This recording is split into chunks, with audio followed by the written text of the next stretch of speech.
Well, Iran has enough uranium to make 12 nuclear bombs in 5 months, warns a former UN weapons inspector, David Albright. And the Biden administration appears ready to do whatever it takes to silence Iran with the help of members of the United States Congress, who are, of course, banging the drums for war, have already given the president authorization to attack Iran.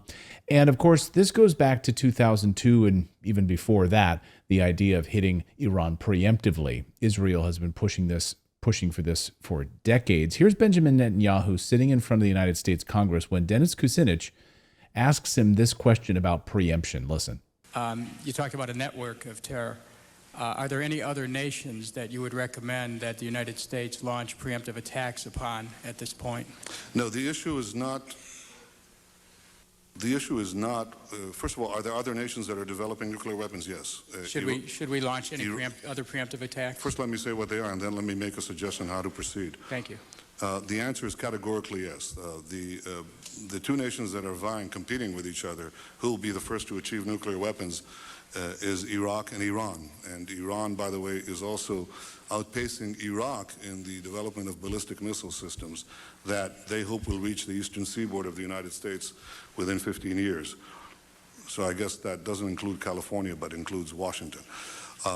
But what it does, a third nation, by the way, is Libya as well. Libya is, while no one is watching.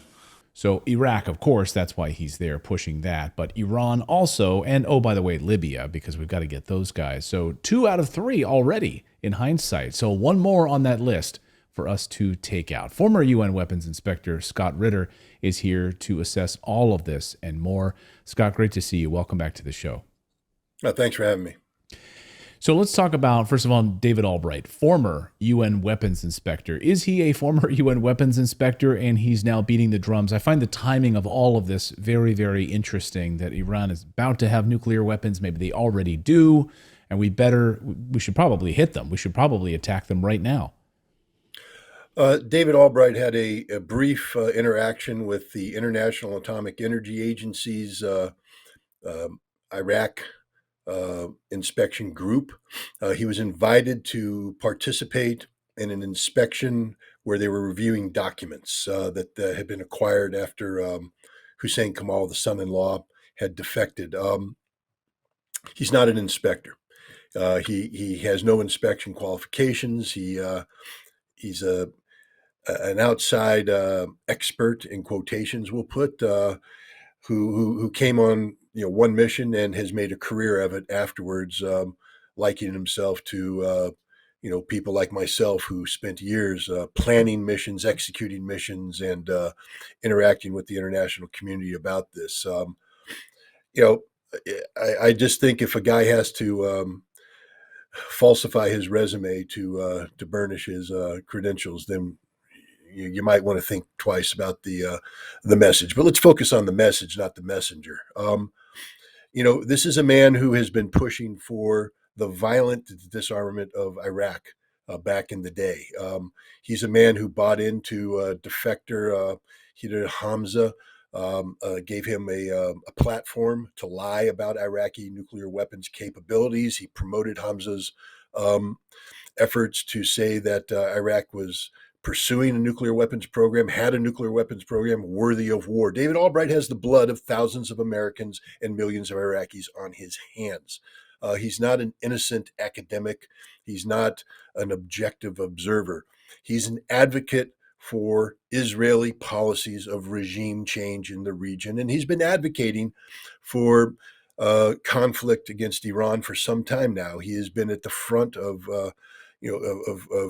selling a falsified Israeli narrative about Iranian nuclear intentions and capabilities. It's clear to anybody who has a modicum of expertise on Iran's nuclear program that Iran is not pursuing a military program. Iran has made a decision to do that which it is permitted to do under Article 4 of the Nuclear Nonproliferation Treaty. I want to make that point to everybody. Iran is in violation of nothing. They're not even in violation of the Joint Comprehensive Plan of Action, the JCPOA, the Iran nuclear deal, because the United States and Europe The United States has backed out and Europe has failed to implement. So Iran has done what it is permitted to do in accordance with paragraphs written by the United States under the assumption that Iran would be the party in noncompliance. Iran is withdrawing from its obligations, until which time the United States and Europe abide by their commitments. Iran is violating no law. They're doing what they're permitted to do under Article 4. They're doing that which they would be permitted to do when the JCPOA reached maturity in any event. So this is not a push for nuclear weapons. This is David Albright, providing a background chorus, so to speak, for Benjamin Netanyahu's ongoing song of war against Iran. I think that's fascinating, a background chorus, because I found the timing of this to be pretty interesting, right? At the moment we hear Iranian-backed groups attack American soldiers in these bases, which, by the way, why do we have so many of these bases scattered around in these illegally occupied areas, whether it's Syria or Jordan or all over the place, right? Even in the New York Times, the Biden administration has admitted that, it's only a matter of time before American forces in these regions are targeted or hit. Well, shocking. Shocking. They've been telling us for years they don't want us there. Why are we in these areas illegally in the first place? So it's only a matter of time, and the Biden administration admits this. They're sitting ducks. It's almost like they're putting them out there on purpose as decoy pigeons or something, waiting for these Iranian-backed groups to attack us, and that's a justification for us to do something to Iran. Am I wrong about that? Maybe it's just my cynical nature. Well, in this case, remember, the Biden administration inherited this forced posture. This is something that began under the Obama administration. Of course, Biden was the vice president, but it was continued under Trump. This is an American policy, not a Biden policy, and it's a policy that makes no sense. But the United States, we project force into regions under very dubious claims of legitimacy. We have no legitimacy to be on Syrian territory. We claim it's because we're seeking to destroy ISIS. But if you take a look at the Al-Tanf Area 55, I think they call it, we're there to actually use ISIS-affiliated Syrian tribal groups against the Syrian government. This is about, destabilizing the government of Bashar al-Assad as part of a larger policy of regime change, again, which Biden has inherited from Trump, who inherited it from Obama. And it's a policy that has gone, basically, they've stopped actively pursuing it. So they're there doing nothing. That's the point I want to make. American forces are in this position illegally on Syrian territory, illegally. Everything they do is a war crime by definition. They're there with no mission, no viable mission. They've become nothing more than targets, not because the Biden administration wanted them to be targets, but because the Biden administration doesn't have the courage to do a policy review and say there's no reason for continued American presence. See, Americans, the government, we view it as a sign of weakness to do the right thing. If we say, oh, maybe it's time to get out, oh no, you'll be attacked as weak. And of course, Biden is running for president. He doesn't want to be seen as weak. The weakest thing an American president can do is allow American soldiers to die for no justification, no just cause. Joe Biden is the weakest president imaginable, because not only have 3 American soldiers died, 34 wounded, but now he's talking about carrying out acts of retaliation that could expand this conflict. And if David Albright and Netanyahu get their way, it would mean a general war with Iran. And here's the kicker, which we would lose. We're not going to win this war. We can't even stop the Houthi from shutting down the Red Sea. The Iranians will shut down the Strait of Hormuz. The Iranians will destroy every piece of American military infrastructure in the region. All those F-22s and F-35s that sortie out of Qatar air bases, those bases will be destroyed. Those planes will be destroyed. This is the inevitable outcome. I can write it right now, just like I could write what happened to the Ukrainian counteroffensive. Any military expert who takes a look at the correlation of forces knows America is not postured to win. So why are we getting involved in a military conflict that the military professionals know we will lose? Presidential politics. Joe Biden is putting his political ambition above the sanctity of life of the American service members. It's absolutely disgusting, because how do you tell the families of those 3 that were killed they were there illegally? Were they protecting America? Were they protecting America? Was it, Red Dawn? We were invaded. Somebody at the southern border? No. They were there illegally. So to be able to go to the families of those 3 service members that were killed, the 34 that were wounded, and to say, they were killed. For a cause. They died for a cause. What cause is that? The political ambitions of Joe Biden. Cause. It's absolutely disgusting. Yeah. And when you think about the larger mission now and what the Biden administration appears wants to do, I mean, you certainly have Lindsey Graham and other members of the Senate who in the past 48 hours have been all over Twitter, have been pushing out messages saying we need to hit the heart of Tehran. We need to wipe them off the map. Those are the words of Lindsey Graham. We need to target and hit them harder than they've ever been hit before. So we need to go right at Iran. Iran says we had nothing to do with this attack. And so they've been looking for this justification, to my mind, for decades. And now I don't know if this is the catalyst they'll use in order to do this. But this is the third of the members that they've been trying to take out. Iraq, Libya, this is the third. They've been wanting this one. So to me, is it an inevitability at this point, Scott, that they are going to go after Iran?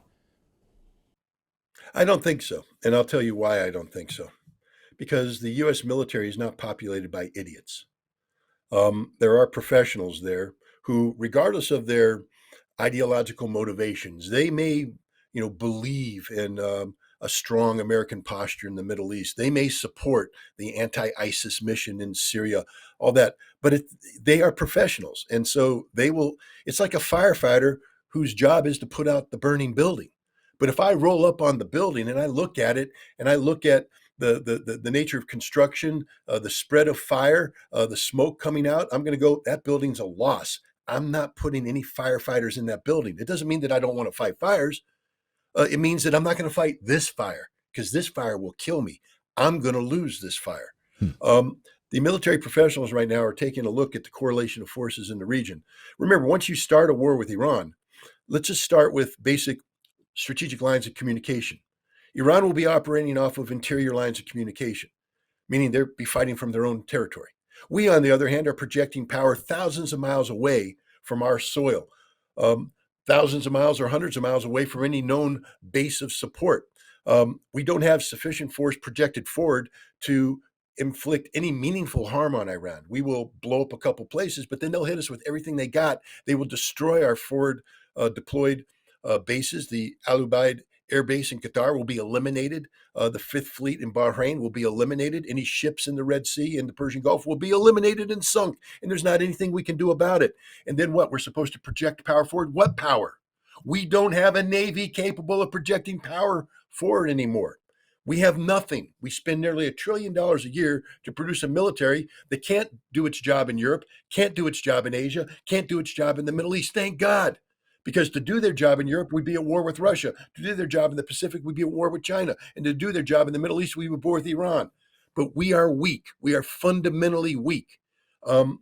This is the danger of overdoing deterrence. It's one thing to flex your muscle with deterrence, but deterrence only works if the other side believes that you can follow through on the action that you're promising to do if they do something. What is becoming painfully clear to everybody is that the United States cannot follow through. Now, fortunately, Iran knows that even though the United States won't win a war with Iran, the United States can do sufficient harm to Iran. Iran is on the cusp of an economic recovery. They have a very bright future ahead of themselves. They're looking for peace, not war. This is why the Chinese helped broker reconciliation with China. This is why Iran is joining BRICS, joining the Shanghai Cooperation Organization. They're looking for this great future of economic growth and prosperity. The last thing they want to do is throw it away in a war. So Iran's not looking for this war. It's America looking for this war. Iran will do what is necessary to convince the Americans that this is not a war worth fighting. And hopefully the military professionals will be pounding on the Oval Office door telling Biden, can't do this, boss. If you start this conflict, it's not going to end the way you want it to. And, the military doesn't do politics, but maybe somebody on the National Security Council will say, this is the fastest way to guarantee that you will lose the election in November 2024, because you will be the wartime president who got his ass kicked by the Iranians.